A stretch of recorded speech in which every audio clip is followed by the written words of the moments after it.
太精彩！有请杨建平。在格斗擂台，总有人说我们中国选手不够硬气，整天只知道讲规则和武德。然而，这些在杨建平身上是绝对不可能的。面对来华挑战的日本武士，杨建平的残忍 KO 不是断臂就是断脖子。打日本选手他从不留情，恨不得把他们打死在擂台当中。接下来，就让我们来盘点一下杨建平对日本选手的4场比赛。令人惊叹的是，每一场都精彩绝伦。第一个前来挑战的日本武士叫板野希望，他是日本柔术大师，不仅走路时摇头晃脑，这一次他来到中国时也非常傲慢，他威胁要在一轮比赛中把杨建平打成中国病猫。面对日本选手赤裸裸的挑衅，杨建平当即表示决定改变这家伙的名字，将板野的希望改为无望。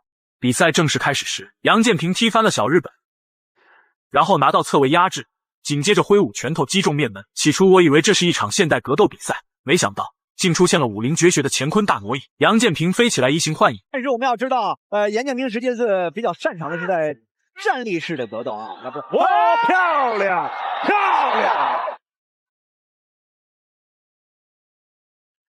真是太棒！小日本吓出一身冷汗，试图站起来，结果又被杨建平颠腿踢翻了。从那以后，小日本再也看不到起床的希望了。杨建平把对手暗地摩擦，虽然他找不到打死他的机会，但他退而求其次，试图把手臂交叉。最终17秒，狭路相逢，确实是双方争夺的非常的激烈。最终，随着酸涩的咔嗒声，就这样比赛结束，杨建平轻松完成了对小日子的手杀。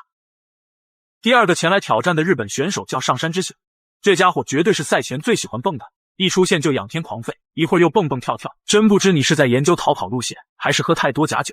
比赛正式开始，杨建平一如既往的勇敢，特别是打日本选手时，瞬间提高 200% 战斗力，一上来就把小日本推翻倒在地上，同时在扭打过程中迅速移动身体，获得上位优势，然后开始疯狂地蹂躏小日本。挂的再高一点，有没有？看能不能翻过去，如果说是翻过去，可能就要睡着了。哦，比赛结束了，比赛结束了，断头成功。很快，随着一声清脆悦耳的咔嗒声，裁判上前完成了8比 KO， 日本选手当场被扭断脖子，躺在挑战台上。这一次，他再也跳不起来了。就这样，杨建平完成了对小日子的双杀。这下，谁还敢说我们中国选手没有血性？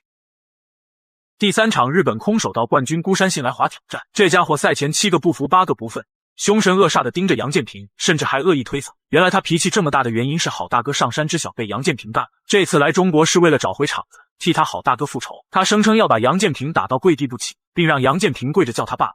更过分的是，他还指着杨建平做了擦脖子的动作挑衅。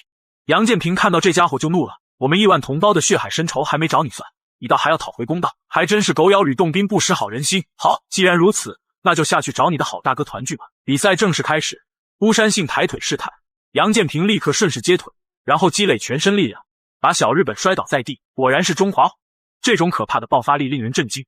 直接过胸摔，好，然后您现在在上位，过胸摔又被压平了，有再一轮的地面砸击，对，有没有裁判会被这个时候终结比赛呢？有，但是是挂在了下半场，但是我们看不太清楚，到底有没有呢？现在不知道有没有这个裸脚。可惜对手认输太快了，要是再给杨建平2秒钟，肯定又能听到一声清脆悦耳的咔嗒声。看来这家伙和他的好大哥也是塑料兄弟，不急着上山知道团聚。就这样，杨建平一路碾压小日本，把他压在地上疯狂摩擦，成功完成了对小日子的第3次杀戮。